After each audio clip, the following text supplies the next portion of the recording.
Bonjour les petits loups, on se retrouve aujourd'hui, Saint-Valentin oblige, pour une histoire sur le thème de l'amour. Alors vous êtes prêts? On ouvre grand les oreilles, on ouvre grand les yeux et... Mon histoire du jour s'intitule « Le loup qui cherchait une amoureuse ». Elle a été écrite par Oriane Lallemand, illustrée par Éléonore Tuillier et elle est parue aux éditions Ozu. Le loup qui cherchait une amoureuse.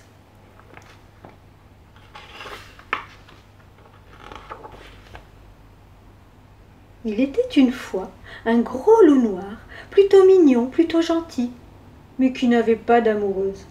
Il s'appelait Loup.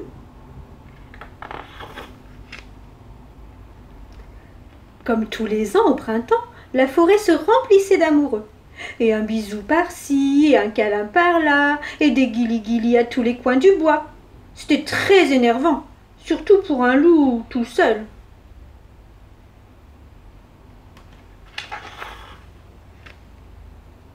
Un matin, Loup se regarda dans son miroir et pensa « Aujourd'hui, je vais trouver la louve de ma vie. » Mais comment faire ?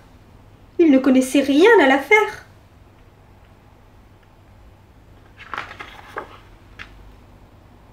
De bon matin, il alla voir Maître Hibou.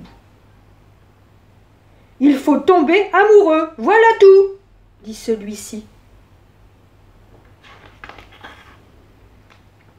Aïe, aïe, ouille, ouille! Toute la matinée, Loup s'exerça à tomber.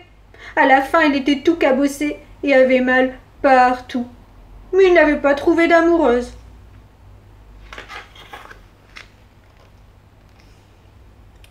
Il faut se faire élégant, séduisant, lui suggéra son ami Alfred. Alors Loup prit un long bain et s'habilla avec soin. Il choisit une chemise à fleurs et s'accrocha une marguerite sur le cœur.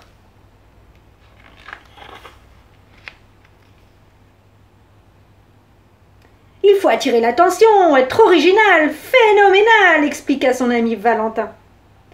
Alors Loup enfila ses lunettes noires de star et ses bottes de cow-boy.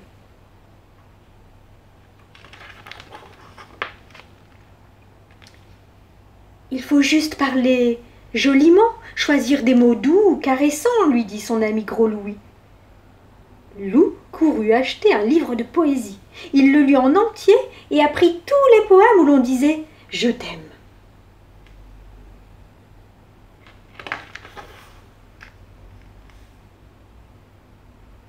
« Il te faut un bouquet de fleurs pour l'élu de ton cœur », lui conseilla son ami Joshua. Loup composa un joli bouquet avec les fleurs de la forêt.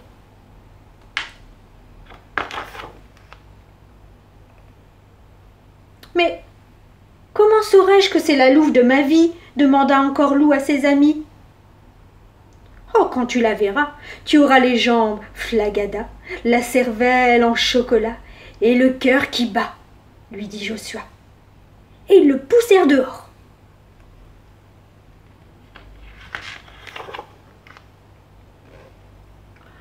Ainsi équipé, Loup se promena dans la forêt. Il commençait à désespérer quand une louve apparut sur le sentier.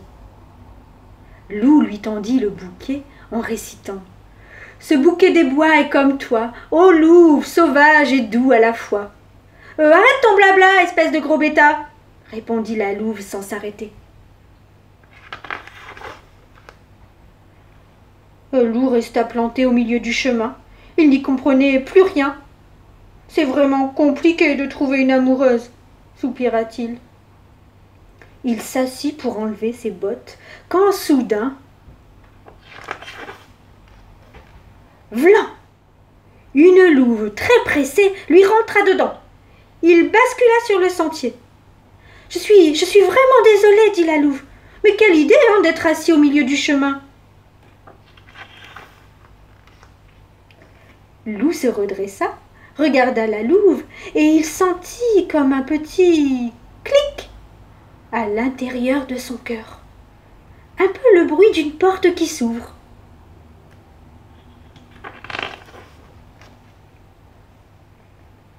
Oh, vous avez l'air secoué, s'inquiéta la louve.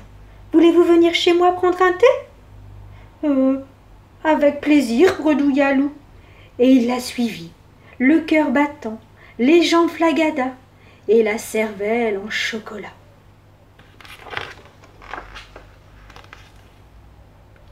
Et voilà les petits loups, j'espère que mon histoire vous a plu.